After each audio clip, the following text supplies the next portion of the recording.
Hi, it's Ranchod here, and just wanted to share about the latest of what's going on with citizenship interviews.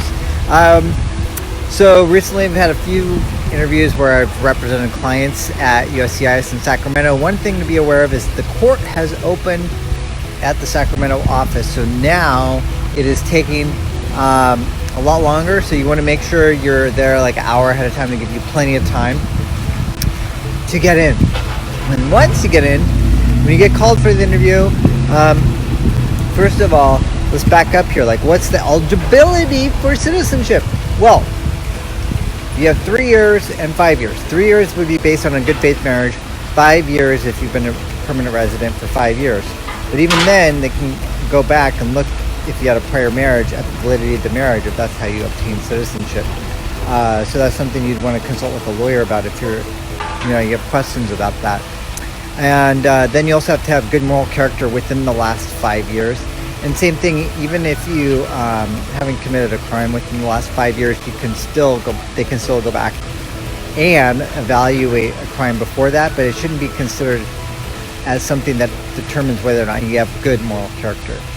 And then of course you'll have the history exam where you have to have 6 out of 10 questions correct. So some of the questions is, who's our founding father? That's a question. Who's the vice president? That's an easier one. Who's the state senator? That's another one. So those are some examples of the questions. Then you have the English exam. Now, depending upon your age, you may be exempt from that. So, hey, you never know. You could be exempt depending upon your age. So, getting old is not necessarily a bad thing. So give us a call. And oh, hey Dolores, thank you for wishing me a happy birthday. She let the cat out of the bag. That's why I said getting old is not a bad thing, because hey, you might actually one day not have to take the English exam for citizenship. So I'm getting a little bit off of a topic here, but I always believe there's a silver lining in everything. So whether it be you getting older, whether it be something may not work out in your way, even if you get an RFE, there's light at the end of the tunnel.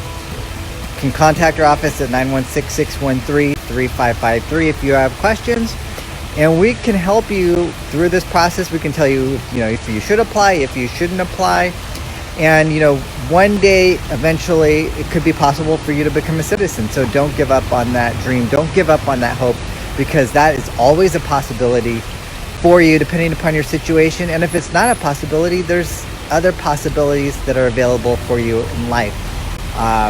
So if you have any other questions, post them below. You can call us 916-613-3553. Don't be afraid to ask your questions. It is a tough climate right now, but that doesn't mean that options and hope is not available to you. All right, that's all I have today. I want to wish you a very wonderful day, and I will talk to you next week. Thank you. Bye.